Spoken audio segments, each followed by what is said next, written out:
All right, everyone. Well, thank you all for being here. Some of you who were on the call just a few minutes ago learned that thanks to the good fortune of our wonderful neighbors here at Terrafin Real Estate, I now have a place to do a Zoom call because I learned in the last 15 minutes my internet and my laptop were not working. So I will say this call is sponsored by Terrafin, and I love him for doing that. So thank you. For those who don't know me, I'm Tara Doyle-Enneking. I'm the CEO of the Puyallup Sumner Chamber of Commerce. Our topic today is the state of the city of Puyallup. So we have many from Puyallup in the house today. I'm very excited about this panel. We're going to be meeting some new faces.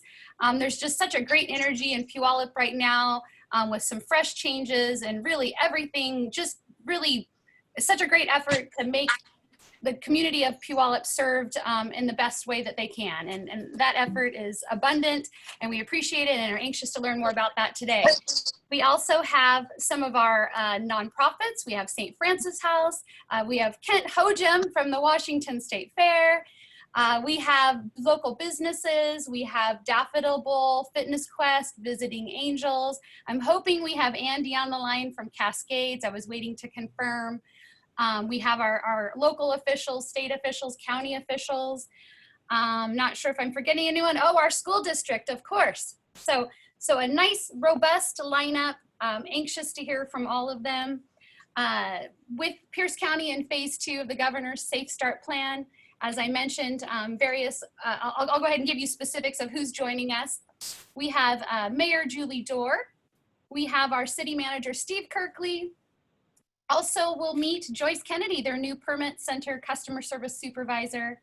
We have Meredith Neal that will be accompanied by Katie Baker, both for the City of Puyallup in economic development and senior planning. They've got a great presentation on a really cool project that's an initiative from the city that will bode well with our community and our businesses.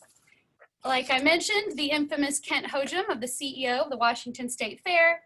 We have Representative Kelly Chambers here today representing with 2 hats, her Visiting Angels business, and also just to give updates as our 25th District House Representative. We have Patty Villa, who I'm sure has had to shift some. She's the queen of the Puyallup Farmers Market, we'll call her. So happy to have here for Puyallup Main Street Association. We have Sarah Gillispie, the Director of Communications and Public Engagement for the Puyallup School District. So a new role for her, anxious to see how that's working out and settling in. Patty Summers is now the Director of Development and Marketing for the St. Francis House. Like I said, hopefully Andy Gain will join us from Cascades because they've done a nice job switching up their menu and doing some great things with a downtown restaurant. And then Brad Swartz, he is our owner of Fitness Quest and Daffodil Bowl. So lots of folks, I see some others we may hear from as well. Mentioning earlier, we saw our Chief of Police, Scott Engel on the line too. So I'm sure we'll get to him. As you know, we'll hear from all of our panelists. We'll wait for questions until the end, but feel free to either use your chat feature or email admin@puyallupsumnerchamber.com with your questions. So without further ado, I would love to just kick it off with Mayor Dorr. Oh, are you okay? I see your phone. I know, I'm constantly, where's Cindy? Cindy makes fun of me because of my cords. I get stuck in these things. Good afternoon. Great to see everybody here, and thanks for popping on Zoom when we have such a beautiful sunny day out. Puyallup is excited to have entered phase 2, and we are looking to support our business community. I believe it was June 9th, we had a proposal I put forward and then the deputy mayor sponsored and the council unanimously jumped behind to help our downtown business core expand their business footprint. We know that our restaurants we have limited seating, limited customers into the buildings. So we asked that we gave direction to staff to basically find a way to get to yes on expanding, perhaps closing a street and allowing some of the restaurants outdoor dining, outdoor shopping, some podlets, some, just whatever we could, rotating throughout the cities to support the downtown core while their business is limited by the COVID-19 order. And like I said, this council was unanimously behind this. We are ready to go, and staff, I'm going to turn this over to Steve. He's directed staff. They've already come back with an initial presentation and they're finding a way to yes. Steve? You're muted. I think that's going to be the new slogan, right? You're muted. How many times have we all said that? No, I should just have a t-shirt. You're muted. Thank you, Meredith, and Tara, thank you for hosting this and inviting us. And it's great to see so many friendly and familiar faces. I think Senator Zeiger has it right, though, with his daughter there. Maybe I could be on the other shoulder. I could take a nap right now, too. So it's great to see you and your little one. So I'm going to be very brief because we got Tara's assembled a great lineup today, and I don't want to take a lot of time from others, but I want to just take a brief moment to introduce our new permit and customer service coordinator, Joyce Kennedy. Joyce comes to us from the city of SeaTac, and I'm saying that because a lot of you I know come in and will be coming in to City Hall in phase 3, which hopefully will be soon. And when you do, you will likely meet Joyce. So somewhere on here is Joyce. I see her, at least on my screen, I can see her. Joyce, I'm here. There you go. So that's Joyce Kennedy. She's our new permit center and customer service manager, and I appreciate Meredith and Councilmember Jacobson and other council members for supporting this position that also goes in with our electronic permit processing system. So we are upgrading, and boy, did it come at the right time. We are upgrading our permitting system to be 100% electronic. And so Joyce is the staff lead on that. So I'm hopeful that you'll get some time with Joyce and FaceTime, hopefully. FaceTime, literally in face, not on FaceTime, with her at some point in the near future. So I'm going to turn it over to Meredith and Katie Baker. As Mayor Dorr had mentioned, we have this innovative program that we are taking direction from City Council on. It's very timely, and we're trying to move through this quickly. And so I'm going to have Meredith and Katie do a quick overview for all of you. So Meredith and Katie, can you take it away? Great. Well, I'm going to introduce that and a few other things really quickly and then pass it over to Katie to go through the program. So she's going to be steering the PowerPoint. In there. Perfect. So there are a few things that I just wanted to go over just to remind everybody and let them know about a few other things briefly first. So the first one is just an update on the Choose Puyallup website. So the first week in April, the city launched this new website, choosepuyallup.com, and it includes all sorts of different resources, primarily aimed at businesses right now to help them. We have marketing resources, reopening resources, and it's constantly being updated. There's also a great video there that businesses can share with the community that shows the community how they can support businesses right now.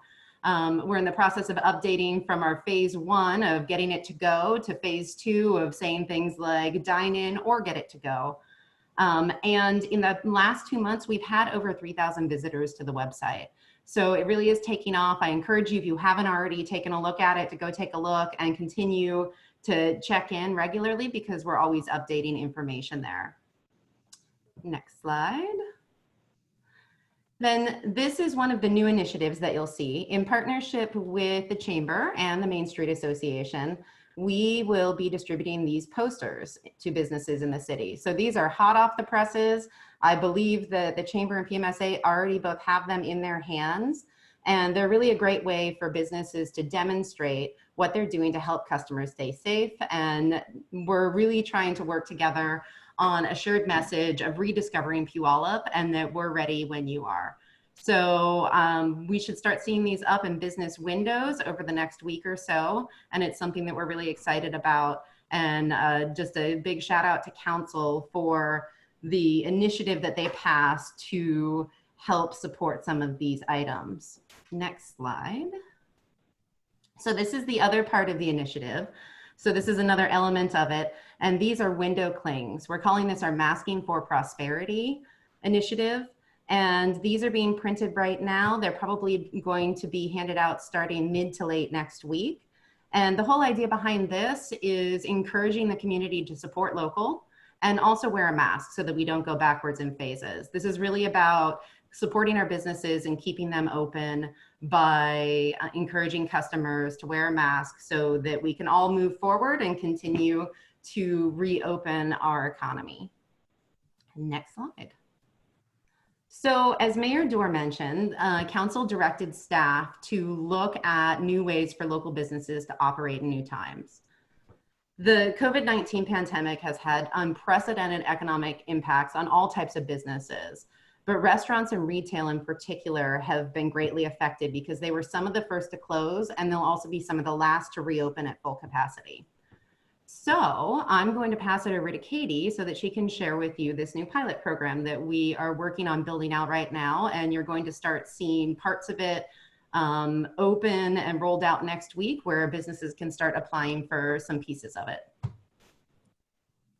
Thanks, Meredith. So this is Katie Baker in the Planning Division, and I'll just kind of walk through some of the options, all of the options that we presented to Council. And again, they fully endorsed moving ahead with each of these options that you'll see.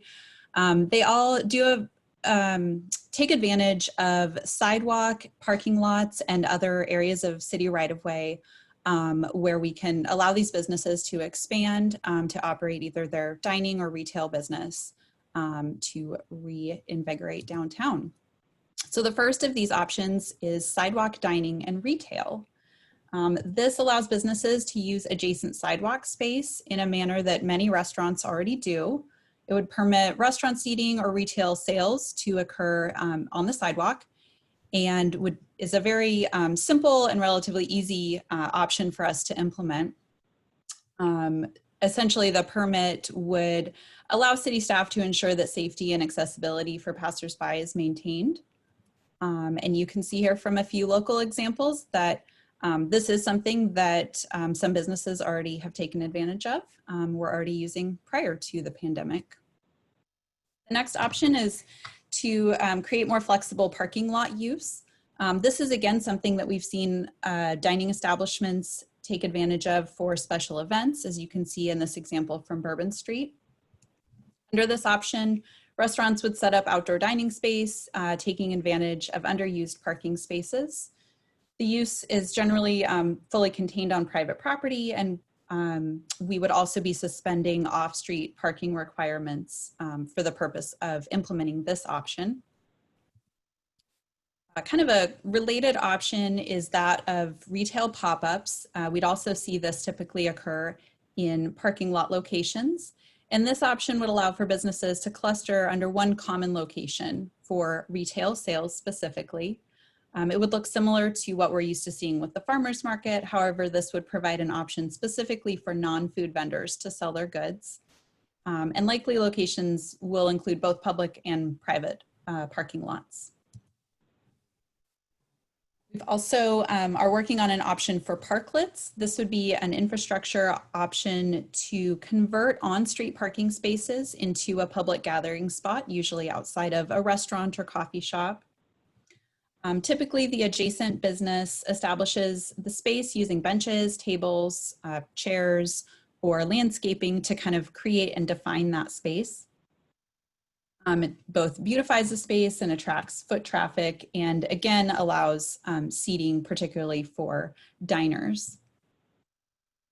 So the images here all show a variety of options that we are looking at, we're considering, and you may see on the streets of Puyallup in the very near future. You can see all of these options are movable to some extent with varying levels of ease, but they're all essentially temporary options. Some have more long-term ability to withstand weather and that type of thing. And I think the final option we have that we'll be considering or implementing is that of street or alley closures. This option is a little bit more challenging to implement, but could also offer the most flexibility to businesses and their customers.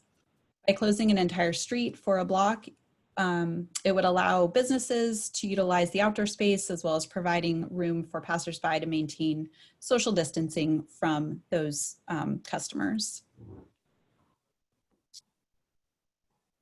So again, this will be established as a pilot program for the duration of, for this current duration. We'll be establishing this pilot program through October 31st, which also corresponds with the food truck pilot program that we've currently been operating.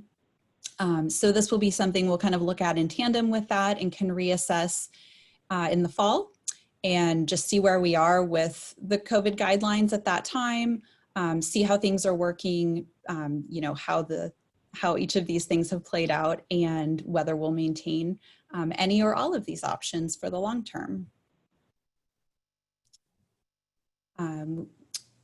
Many of the things that we're considering as we implement each of these options, of course, safety is one of the #1 considerations, both of the customers, the diners, and shoppers to keep their distance, as well as vehicle travel.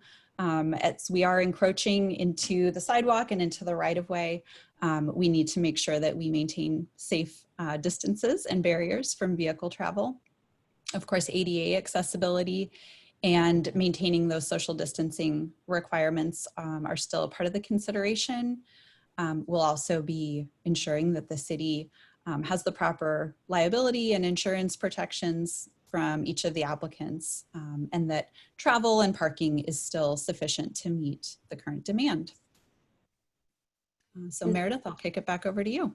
Yeah, I would just add that Joyce, who you met a few minutes ago, she and her team have been working really hard on all of the paperwork for this. So I will be sending that the minute we're ready to launch this over to Tara, and she can send it out to everybody. We would certainly encourage all the businesses to take advantage of some of these programs, figure out what might fit for you. And we're excited to be a partner in this. So thank you. That is so fantastic. I loved that presentation again. Great. All right, let's, do we have our lovely police chief, Scott Engel, on the phone? Hi, Tara. Thank you very much. I'll be brief, as I know you have many others. We look forward to really doing all we can and work as hard as we can to support a vibrant downtown, as well as our uptown, as we kind of sometimes consider it the South Hill area of our commercial districts. We know that we need to get people back into our downtown areas and our commercial areas up on the hill. And we know we play a significant part in that to ensure that people feel safe, that people have a good experience downtown, and that we can have a good, vibrant area both downtown and up on Puyallup South Hill. It's been a busy time for us, but summertime is always a lot of fun. You should see a lot more bicycle officers out there pedaling around. In Puyallup, a department our size, we have 14 people now trained on bicycles, which is kind of shocking for an agency our size, but they enjoy being out and about on the bicycles and getting to talk to folks. But we look forward to a great summer. Thanks for having us. Great. Thank you for all that you do. Okay, I am going to move over to Kent Hojem, who I'm not seeing your name, but I'm hoping you're on a phone call, Kent.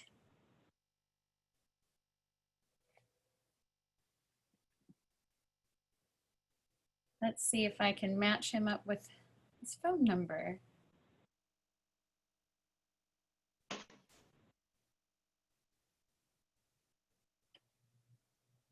There you are. I'm going to unmute you.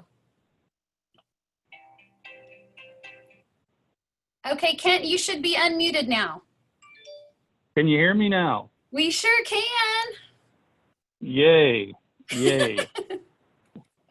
Well, so thank you, Tara, and hi, everybody. Long time no see. So the fair, you know, tough to be in the people gathering business right now. It's sort of the wrong business to be in. However, in an effort to get something going this summer, the fair is going to launch a couple of new programs. One we're calling Fair Food to Go. So we're going to open up,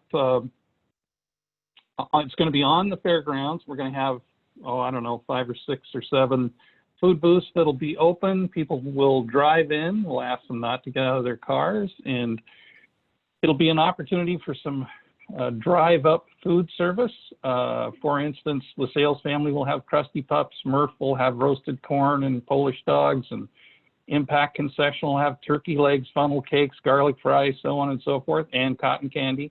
Earthquake will be open with regular earthquakes, cheese quakes, Swiss quakes, curly fries. Fisher Fair scones will have scones, strawberry shortcake. Durris will have elephant ears and Dole Whip. Branks will have ribs, briskets, pulled pork, beans, coleslaw, mac and cheese, and there might be another couple of vendors. So we're kind of excited about that. That's been done at a number of other fairs, a couple of fairs within the state, but also all over the country, and it's been relatively successful. It's a chance to just get a sample of, you know, everybody's favorite fair food. So we're looking at opening, we're going to go at least 3 weekends, maybe more, but the first weekend will be the July 4th weekend, which I think that's the 4th through the 7th, Friday, Saturday, Sunday, whatever those dates are. And then the next weekend, which I think is the 11th through that's the 3rd, 4th, and 5th is the 4th of July weekend. And then the 10th, 11th, and 12th, the 17th, 18th, and 19th, we're going to run 4 to 7 p.m. on Fridays and 11 a.m. to 7 p.m. on Saturdays and Sundays. So we're looking forward to that. That should be fun. The good guys are still planning on a car show, which is, that's July 23rd, 24th, 25th, and 26th. It's going to be smaller. They're coming up with a plan on how to do that with fewer numbers, but it's always a great show. And then the toy show, which really first launched last year, well, actually 2 years ago, but really found its footing last year, is planning on July 17th, 18th, and 19th. So those events are still planning to happen. And then the fair is going to promote a drive-in concert series, July 16, 17, 18. We don't have that completely fleshed out yet, though we're thinking on probably 2 shows a day, Friday and Saturday. And then, let's see. So that'd be 2 shows on the 16th, 2 shows on the 17th, 1 show on the 18th and 19th. Like I said, all the acts aren't finalized yet. It'll be in the green lot. So we're looking forward to that too. That's been done in a couple other places around the country. And so hopefully that will be successful and a lot of fun. And I know you guys really don't care about that. You just want to know what's happening with State Fair. So yes. This is what I have to tell you. Right now, about 3/4 of the fairs in Washington have canceled. About the only fairs left are some small county and community fairs in Eastern Washington, us, and Yakima. And really, that makes some sense because Yakima is the last fair of the fair season, and we're kind of second to the last. We share that time with Spokane. Spokane is canceled. So we're just kind of still proceeding with planning. We have a drop dead date sometime the week of July 20th. The answer to that could come sooner, could come later. Well, it won't come later because we have to make the decision by then. If you're wondering if I'm going to give you what the odds are right now, no, I'm not. Let's just say the odds are okay at best, but we're working hard on it. And barring any kind of backward step in things opening up, even if we can't have State Fair, we plan to do something, a festival or something in September. So that's kind of where we are. All the Midwest, big Midwest state fairs have canceled. Iowa, Wisconsin, Ohio, Minnesota, so on and so forth. So not a lot of big fairs left in the country still planning on doing anything. State Fair of Texas, they're actually after us. We're still working towards something. So yeah, life is a little different in the fair business. Well, Kent, great to hear your voice. Wish we could have saw your face. How's your hair growing out these days? It is growing out white. Let me just say it is no longer, yes, it's irritating me. Well, we certainly appreciate your partnership in our reimagined Red, White, and Kaboom 4th of July drive-in celebration. Drive-in is kind of the new theme. So, City of Puyallup, Washington State Fair, we've got some of our key sponsors, Multicare and Bill Corum's Puyallup Nissan, that are really helping us. with safeguards and just trying to offer some type of celebration that will look a lot different, but should still be fantastic. And again, the fair has just been wonderful and loaning their lots. Also we'll have some live music that'll be streaming from the Showplex. You might not know that already, Kent. That happened under your radar. But we'll have some live music that folks can hear on a local radio station or through an app. So we'll keep it interactive throughout the evening with the fireworks show. Anyway, more to come on that. Thank you for being here, Kent. We so appreciate it. I know you may not be around for questions later, so I am just going to throw it out there real quick. If anyone has a question for him, go ahead and ask of Kent now, because he does have to hop off to another engagement. Hey, Kent, those dates for the drive-ins, 16, 17, and 18, is that what you said? 16, 17, 18, and 19. And 19. And I didn't see anything on your website. Will there be information posted soon? Yeah, very soon. We've been working through the permitting process with the city and getting some marketing put together. So should be seeing something within the next week or so. Great. That sounds exciting. Can you tell us any other details, how much you're charging or how many people you expect? We have room for in the neighborhood of about 600 cars, give or take. Do I think it'll be a sellout for every show? No, I don't, but I think we'll do okay. I'm not at liberty to give you any of the bands yet, because we don't know them all, and we need to get them all signed, sealed, and delivered. There's not going to be any huge national names. I'm sure that doesn't come as a surprise, because 600 cars, financially, that doesn't work. Let's just say Carrie Underwood is not going to play to 600 cars. Can we say that? I think that's fair to say.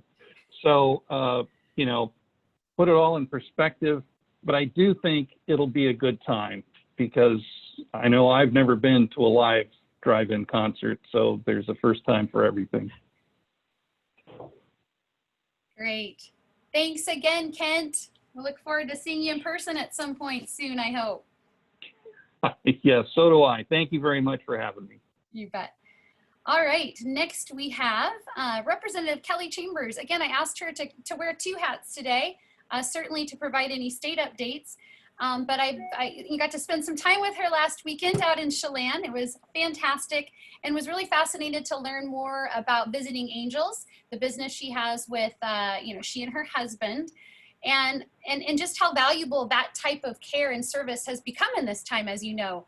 Many folks battling whatever ailments, particularly with your elderly, who are afraid to go into hospitals and clinics. They're definitely rising to the occasion. So let's hear from Representative Kelly Chambers more on that. All right. Hi, Tara. Good to see you. Long time no see. Yeah.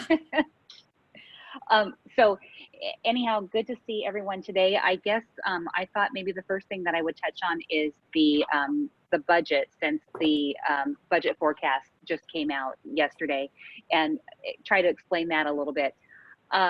We were expecting at least $7 billion budget deficit, and it looks like it's going to be more like 8.5 to 8.8 billion, kind of depending on some of the factors that you look at when you're looking at the budget. So typically the legislature does a 4-year budget outlook, but we're calling this 3 years because we are already just a year into this 4-year budget cycle. And the budget goes, from July 1st to the end of June every year. So since we're a year into this 4-year cycle, we're actually looking at a $8.5 billion loss in revenue. So it's a little bit different than what happened in the 2009 to 11 budget cycle, in that we still have greater spending now than we did then. And so a couple of questions that we're looking at and things that will drive that we will have to address when we go into a special session is how much of the budget stabilization account, that's the rainy day fund, gets used to make up for some of the loss in this revenue. And you may have seen in the news yesterday that there are some state employee raises that were set to go into effect July 1st. And the governor did come out to not implement some of those state employee raises. But to keep that in perspective, we have about 100,000 state employees. There's only about 5,000 that won't be getting the increases come July 1st. However, that leaves 95,000 that will. So comparatively, there's still a lot of revenue going to that, and we just basically have to address how is that loss going to be made up. Is now a time for additional taxes, and or what combination of tax increases along with reduction spending go along with making up for that $8.5 billion loss. So of course, the sooner that we go back into session and address this, the sooner we can stop some of the hemorrhaging that's going on in terms of the state budget, and we're ready to do that anytime. What else? Maybe a little update on employment security. Oh gosh, I think there were about 58,000 unemployment claims that needed to be adjudicated. That's down to about 34,000 right now. But for those 34,000 people waiting to get unemployment that have been waiting 12 weeks, it's still very painful for those. And so I know, my office, Representative Gildon's office, are still handling these, calls and cases on a daily basis, trying to get that moved along and in dealing with that. So that's kind of where we're at with the state. As far as, switching hats to visiting angels, that's what I do. Is I own home care agencies, and we take care of people in their homes. And so as our loved ones age, some want to stay in the home that they've lived in for many, many years, and we're able to bring the care to them. And some want to live in a community where they can have, in congregate care settings, assisted livings, independent living, and get care there. And, in those cases, for my business, we deliver care wherever somebody lives. So if it's in a community like that, we deliver care there. If it's in their own individual home, we deliver care there as well. And, amongst the people that we take care of, I can see that there's a lot of fear. There's a lot of fear about COVID and, kind of, will it get me, or am I vulnerable? And so we've just gone to great lengths to study up on the CDC guidelines and ensure that we are taking all the precautions that we can to protect the people that we care for, because typically they need our help because they are vulnerable and have frail health. So lots of education going on with our staff, and PPE being passed out, and but we're having some success there. And just today we started care for a gentleman that's been in the hospital since February. Not because of COVID, but because they had dementia and a kidney infection. So, just as an example of what we do, we'll go into this gentleman's apartment, get him ready to take him to kidney dialysis 3 times a week. And when somebody has dementia, they need a lot of redirecting about what they should be or shouldn't be doing. And particularly somebody with dementia may not want to have a mask on or may not keep it on. So that can just be just a challenging type of behavior that we deal with. And when it comes to dementia, we're always redirecting. It's kind of like squirrel, you can't pay two things at one time. So we've got lots of tricks and tips that we teach to get somebody to be compliant. What I see all the time and family members get real frustrated with is bathing. Mom doesn't want to take a shower, but we're pretty successful at being able to come in and do that. And when there's a son doesn't want to be the one responsible for bathing mom, we're able to come in and discreetly provide that care and do those sorts of things. So we do all that now with a lot more cleaning of high touch surfaces and all that. So it's fun, love what we do, and the people that we're able to take care of.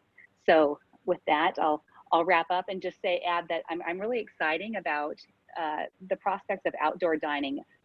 When it comes to, and I'm a foodie, I show my love for food and wine.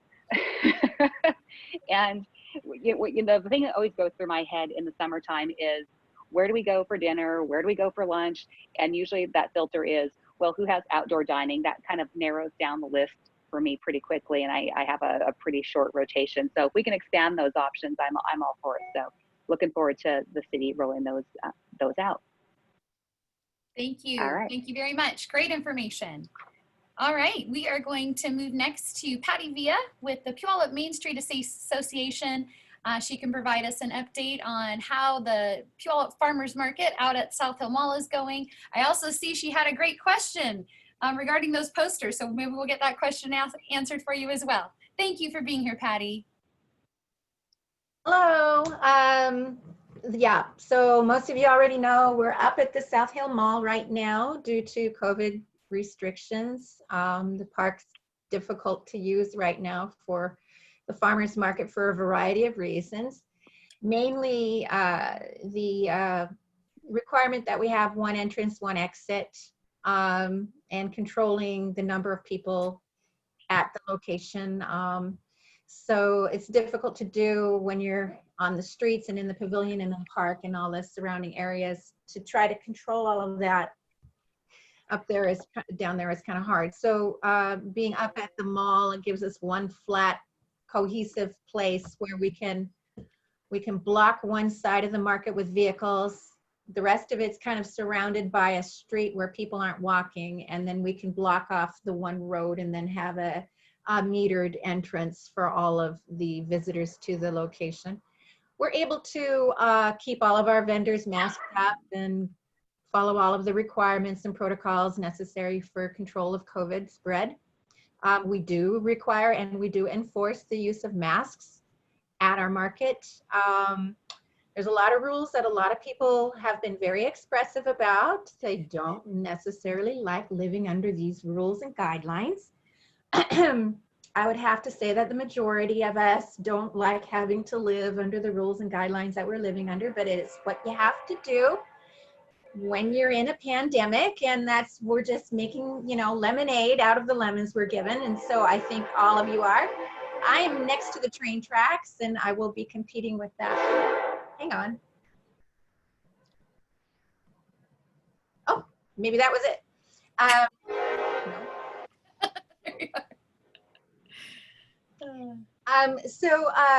Otherwise, you know, other restrictions we have is clearly there's been concern about the number of people that are at the market location at a time. So we have a limit on how many people we can have in the market, and we have a limit on the number of vendors. So all that said, we're doing the best we can with what we have. And eventually, when the time is right, we'd like to move back downtown, because I know our businesses downtown want us downtown. I think in our absence, they recognize the difference the market makes. Maybe some of them weren't quite sure that we made that much of a difference, but I think now they know we make a difference. So we would like to return down there when it makes sense for us to return down there. When it is possible for us to do it in a reasonable manner. If it's too costly or too labor intensive to pull off a market in a location that's difficult to control with these COVID regulations in place, it precludes the reasonable expectation of us as individuals with a small crew and mostly volunteers to pull off something. Right now, the South Hill Mall has been excellent. They've been a great partner for us. Our shoppers have been repeat shoppers. Everybody that comes right now is shopping. They're not looky-loos. But there's only so much we can accomplish in a given period of time with the restrictions we have. So the most people generally we can get into the market on a good day. So far we've had one good weather day. Everything else has been rain or thunder and lightning and incredible wind and so on. So I guess when it literally, when it rains, it pours, right? So, but the most people we've managed to get into the market on a given day is around 1,800 people. And that's pushing as hard as we can to get them in and out of the market. You know, that's way different from what it usually is when we're downtown. When we're downtown, you have many thousands of people that wander through the market on a given day. And then they wander around downtown and shop at the shops downtown and eat at the restaurants downtown. And right now that's not happening because it's just not allowed. But we're in phase 2, so kindly in phase 2, the city has allowed us to, and I'm next to a main road. Sorry. So in phase 2, the city has allowed us to increase from just food and farm vendors. It was just grocery only. So now we might be able to bring in some of our sponsors and some of our handcrafters, though right now we can't bring in much of anybody because there's a limit on how many vendor spaces we have. That being said, it's necessary for us to increase somewhere in order to maintain our sustainability as a farmer's market, because it costs a lot to operate the market and to maintain our storage and our space and our office, and for me to get paid and for my crew to get paid. Right now, it's hard to find volunteers because everybody has fear of COVID. So if any of you are going to be putting on events or whatever, recruit your volunteers now, because it's hard grabbing them if they're still afraid. Everybody's wearing masks. We're doing everything we can with the sanitizer and so on, but we're doing what we can, and everybody's pulling together as best as they can. And we'll see when we enter phase 3, and maybe phase 4 will happen sometime soon, where we can all start having our events and things, bringing more people out and having more human interaction. That's it. Yeah. Hey, we feel your pain, and I think we should maybe do a little I scratch your back, you scratch mine on our volunteers. Do a little volunteer swap with each other. But I'm sure also the South Hill Mall is appreciating the reciprocated business they're getting too. But I hear you on the downtown, that trickle down. I'm sure everybody's very anxious to see you back there. So thank you for all that you're doing. David Montevideo, I know we've checked in with you just a couple weeks ago, but I do want to recognize you on the call as well at the South Hill Mall. Are things opening back up there pretty good? Thanks, Tara. Yeah, pretty good. We're about 70% of our merchants are now open for business. Penny's just opened yesterday, so they were our last major department store to be able to get up and open. Unfortunately, some of those anchors are still trying to staff up to the point where they can be able to open their entrances into the mall concourse. So you can get into those entrances from the exterior. Macy's is the only one right now where you can, who has entrances open into the concourse of the mall. Dick's Sporting Goods should probably be opening their gates just next week. All of our food court tenants are open. So slowly, 1 by 1, 2 by 2, we're getting closer to being 100% open. Great, thanks for that update. All right, let's turn this over to Sarah Gillispie, the Director of Communications and Public Engagement for the Puyallup School District. Sarah, welcome. Thank you. Hi, everyone. Thanks for allowing me to give a quick update as this year comes to a close. Tomorrow, to be exact, is the last day of school. We finished the school year in honoring our class of 2020, and our district YouTube channel is premiering all 5 high school graduations at 7 o'clock tonight. So if you'd like to tune in to any one of those and join in with everyone in celebrating those graduates, we would love to have you do so. But also our focus has turned towards a thoughtful planning for a safe and healthy start to next school year. Our goal is to have kids back in the classroom. There's no substitute for in-person teaching and learning. And OSPI and the Department of Health has given us the green light to open schools in the fall, assuming we can do so safely. So we are kicking it into overdrive right now and on the fast track to plan for a variety of different instructional and operational scenarios and applying those social distancing guidelines. So we have launched an instructional task force in partnership with the Puyallup Education Association. We formed the instructional task force to look at 2 instructional models for reopening schools in September. Now, of course, we are still very optimistic to reopen in the traditional sense. But that requires lots of the operational side of the house to review different scenarios in doing so. So this instructional task force is really going to look at the models that go along with the recommendation for two different types of instruction. The first one is what we're calling continuous distance learning 2.0. Our closure was essentially continuous distance learning 1.0.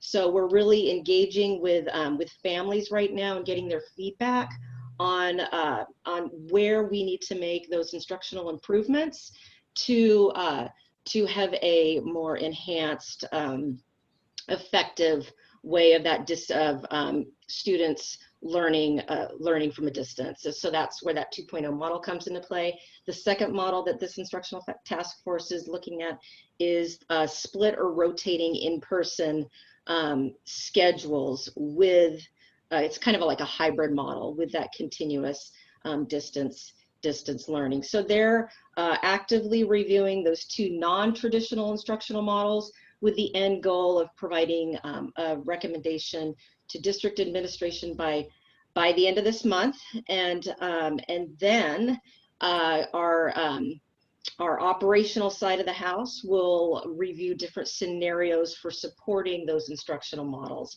Just recently, we also launched our health and safety task force. And their work is also aligning with that K through 12 guidance provided by Washington State Department of Health, CDC guidelines for operational aspects of getting students and getting bodies into the buildings and what we need to put into place.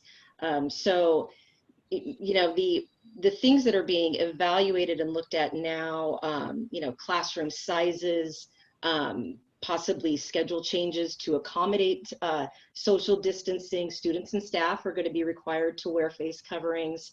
We're going to expect students to stay home at the very first sign of any symptoms of cough or fever, shortness of breath. So we're looking at everything, continuing to I guess build the plane while we're flying it. However, this is all under the context of doing this underneath OSPI's guidance and the Department of Health guidance as well. We certainly cannot go rogue from that. If they say we need to students and staff wear masks, then we are absolutely going to do that, and properly social distance and have proper cleaning supplies and protocols in place. Absolutely. I referenced how important it is for our families to give us feedback in this process.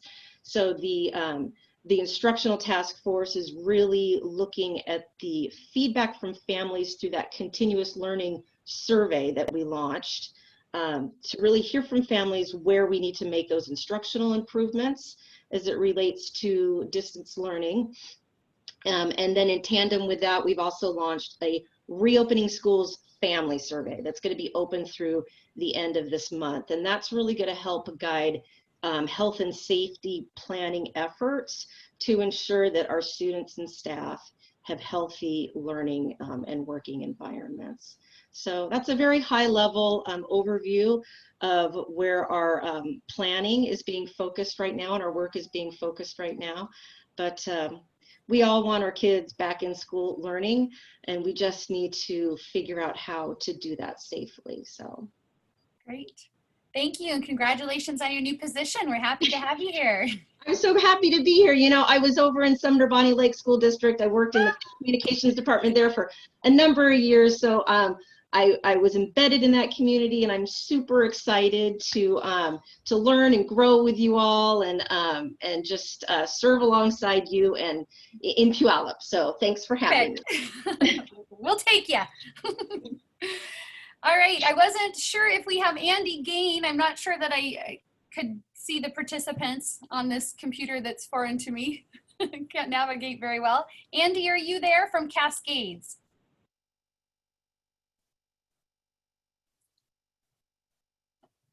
I'll tell you, I'll still be able to give them a shout out. I walked up and down the street handing out our posters today, and did have lunch at Cascades today. For those of you who don't know, they have shifted their menu. Sadly, they don't have hot dogs any longer at this time with this business model. But they have a fantastic menu of grinders and cold cuts and salads, and I had a fantastic chicken Caesar wrap. So I will give them a shout out for that. And it was very easy to walk in, order, and swing back through a few minutes later and grab it. So I encourage you to do the same, Cascades. Okay, Brad Swartz. We've got you speaking about how it's going at Fitness Quest. Anxious to hear how plans are going with your development of your new center. And then also just what's the status out at Daffodil Bowl. So thanks for being here, Brad. Thank you. Appreciate all of you having the Zoom. I'll start with Daffodil Bowl. We've been open about 5 days with the bar and restaurant. We're obviously excited and anxious for phase 3 to open up the bowling center. We followed through with all of the PPE requirements from the plexiglass, medical grade cleaning supplies. We also invested in a misting program. So after the facility's closed, we mist the entire facility so that it'll kill any viruses for 24 hours. We put hand sanitizers at every single lane. We've got 6 thermometers, no touch thermometers, near infrared for our staff. And the tables are 6 feet apart. We've also purchased 3,000 masks, and we took advantage of the free masks that were available as well. We've remodeled the bathrooms completely. We brought back our Le Cordon Bleu chef, and we're working on curbside, and we're completely doing a shift of having online orders as well. We're going with Pop Menu, which was recommended by Cisco. So we're almost completely done with that website so that people can order online. We have one-touch menus, a QR code when you walk in with a shorter menu you can put right on your phone. And then we have no-touch menus on our screens as well. So we pivoted. Our breakfasts are doing well. Lunches are starting to build, and dinners are something that we're working on and hoping that the bowling centers will be opening soon. With our small studio, we have a small studio called Fitness Quest, and we've made quite a pivot there with Fitness Quest. We are required to only be able to do one-on-one training and small group training. We purchased thermometers, one-touch thermometers as well, and we are required to do everybody's temperature as they walk through the facility. And it's very pleasing to see that everybody's okay with it. And we haven't had anybody over the normal temperature, so we're happy about that.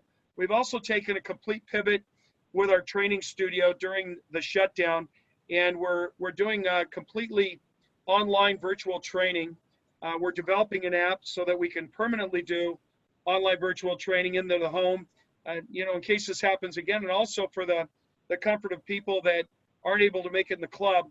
We'll have one-on-one training, small group training in people's homes as well. So the small training studio is going well. There's a few people that are on this Zoom that participate, and we're happy about that. And we're looking forward to moving into the next phase where we're not as restricted, but because of our small membership base, the one-on-one and the small group training are working out well with the Fitness Quest facility. Excellent. And yes, I know I'm one of those on your Zoom virtual workouts. They have been fantastic. Your guys are great.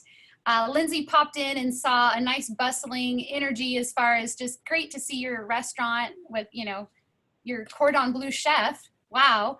But you certainly seem like you've invested quite a bit of money. And I can't imagine in a time like this where everyone's getting hurt that was easy to do, but it is so appreciated. And I certainly hope it comes back to you tenfold, because you are certainly proving to go above and beyond to make it safe and welcome everyone back into your businesses. So thank you. Thank you, Tara. You bet.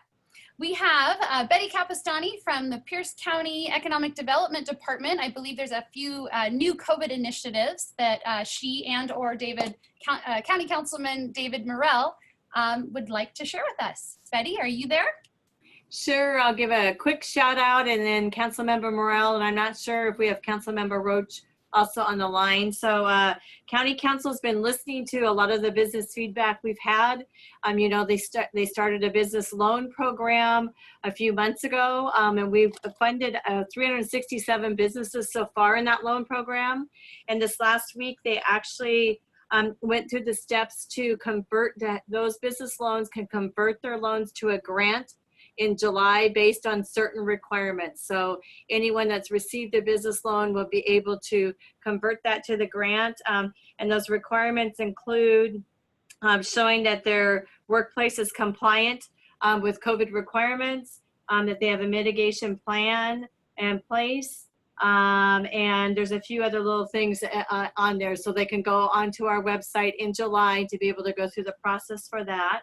And also they launched the COVID-19 Adaptation Grant Program. So this is a way that businesses, because a lot of businesses are spending money to be COVID compliant.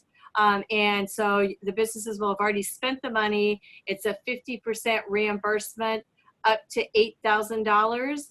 And actually a shout out also to Representative Chambers, because you brought it to County Council's attention to include the adult family homes. So adult family homes and the medical end, that amount can be up to $10,000. And there again, that's a 50% match. These are up at our Pierce County Economic Development webpage, so you can go online to see those pieces. So we're just trying to continue to find ways to use our CARES money to help small businesses in particular survive and adapt in this COVID world. And I don't know if Councilmember Morrell wants to add anything else to that. Can you hear me? We can. Welcome. Hey, welcome. I'm just sitting on my porch in my swing, enjoying a beautiful day here in South Hill. But I appreciate Betty's work with economic development. She's been a champion in putting forth these issues before the county council. Tara, you have had great ideas. Meredith Neal has brought us great ideas. And we just appreciate the teamwork out there that is mobilizing to help our small businesses in this time of COVID-19. It's been a real challenge to navigate some of this, especially the unknown, the inability to predict, and the challenges as a small business owner has had to learn to pivot and adapt, and get extremely frustrated with some of the processes and guidelines out there. But we continue to do what we do best, and that is adapt and change and become creative. And I just appreciate everybody out there that is, kind of tied the knot at the end of the rope. And we're just kind of hanging in there, waiting for phase 3 and phase 4. Phase 3, we will hopefully start the application process June 26th. If I could have a crystal ball and look into it, the quickest we could move into phase 3 will be July 2nd or 3rd. The challenge is the guidelines get a lot more difficult moving between phases. And so working with the Tacoma Pierce County Health Department and the State Health Department to make sure that we're in compliance and have everything ready to go. But we know summer is here, and everyone's getting excited to get out there and enjoy their gyms and other facilities. So we're positively moving forward. Thank you. Excellent. And we also have one more of our speakers. I'm kind of bouncing around on everyone here, but Patty Summers with St. Francis House. St. Francis House was featured on our Member Moments. I know we missed one of our favorite annual fundraising events there this year, but hope that all is going well and are anxious to hear from you, Patty. So there we go.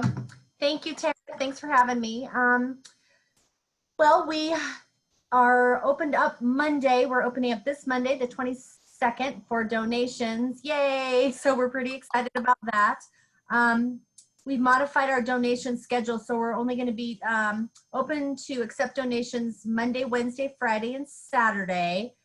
We're closing Tuesday and Thursday because those are our client shopping days, and just to be sensitive to the neighborhood and people around, we just, with the social distancing, we really needed to do one or the other. So, so those are the days.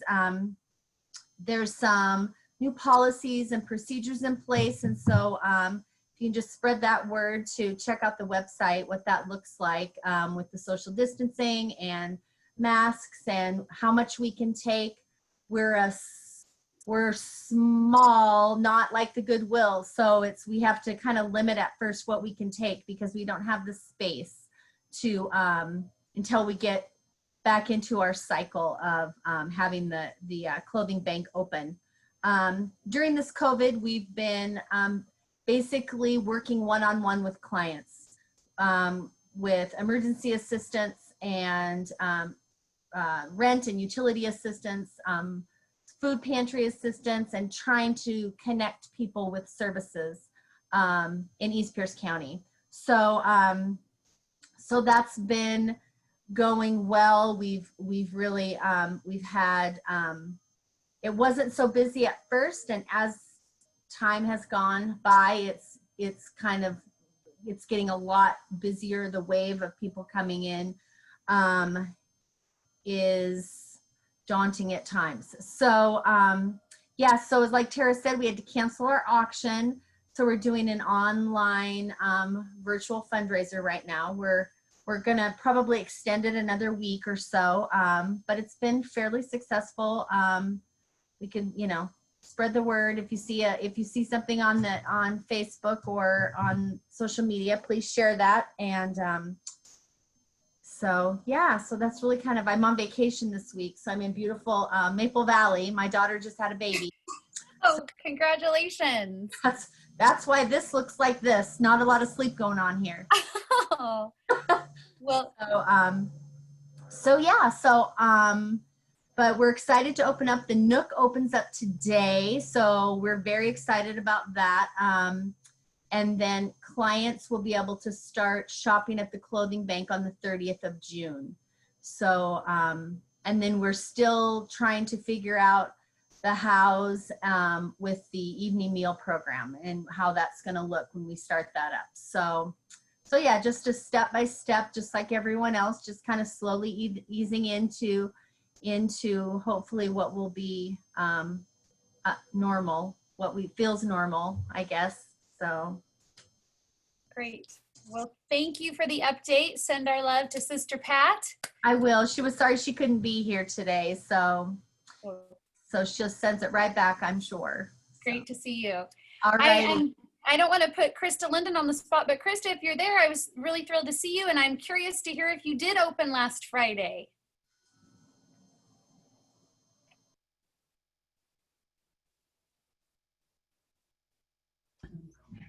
Hi, sorry, I'm in Colorado on vacation, so I am just listening in to how everybody is doing. We did open last Friday, so tomorrow will be a week, and things are going okay. It's okay. It's just been super hard.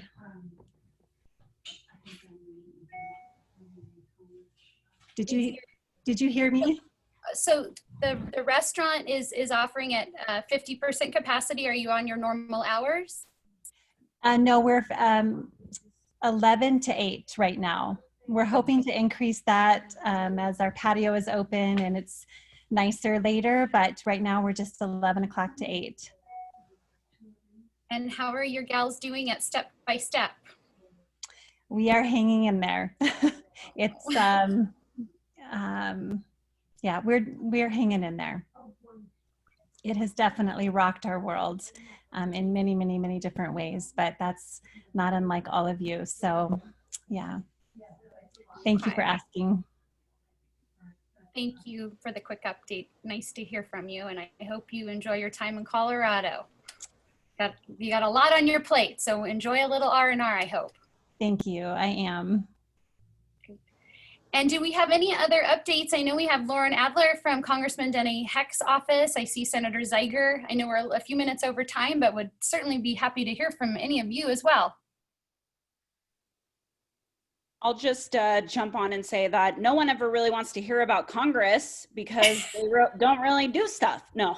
Oh, no. I'll save everyone from that and just say that actually members of Congress are at home. The Congressman Heck has been in Olympia since the beginning of April. He has flown back to Washington, D.C. a few times for a few critical votes, but members are currently spending a lot of time doing committee work. And as many of you know, Congressman Heck serves on the Financial Services Committee, which has oversight on the Small Business Administration. And so he's been very plugged in and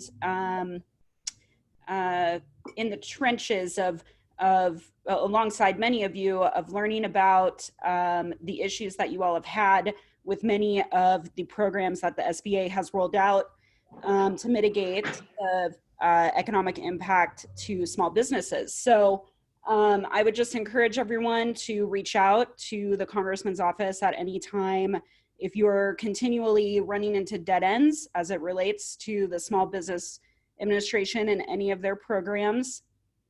And finally, you know, I really appreciate this. This was a very informative hour.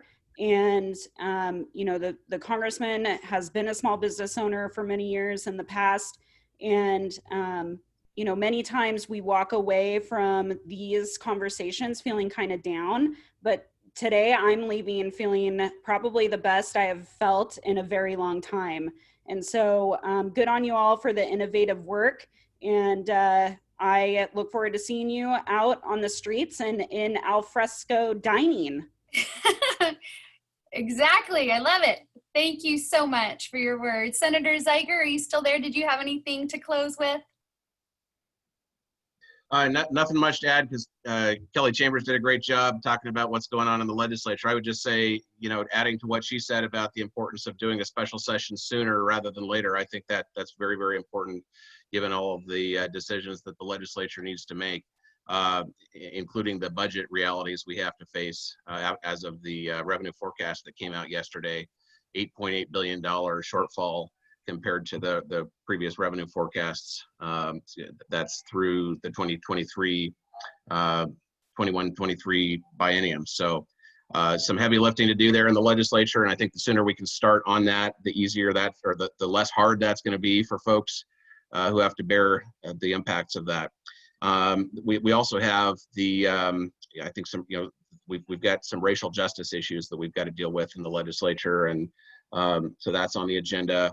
And I think some reforms that I think are in order policy-wise to help us prepare for future emergencies, whether that's a wave 2 of this pandemic or whether that's another emergency in the future. I think there's some preparedness things that we just need to work on in the legislature. So looking forward to working with colleagues on both sides of the aisle to do that stuff. Great. All right, guys, I know I've kept you. Jan, I wish I had seen you a little earlier, but communities and schools, we love you. I hope you're circling around to make up some time and fundraising. We love all that you do there. Hello. I see that we have Leslie Barstow from the Port of Tacoma as well. We appreciate you logging on. All of you, again, thank you. These teleconferences have been worthwhile. This was definitely a fun one and loved all the information. Appreciate all that you're doing. Stay tuned. We may be moving these to every other week as we're really wanting everyone just to get back to business and not have to schedule any Zoom time in the middle of these beautiful sunny days. But we'll kind of just keep posted on what's out there and what news is important. And again, have so appreciated you all tuning in. Thanks a lot. Thanks, Tara.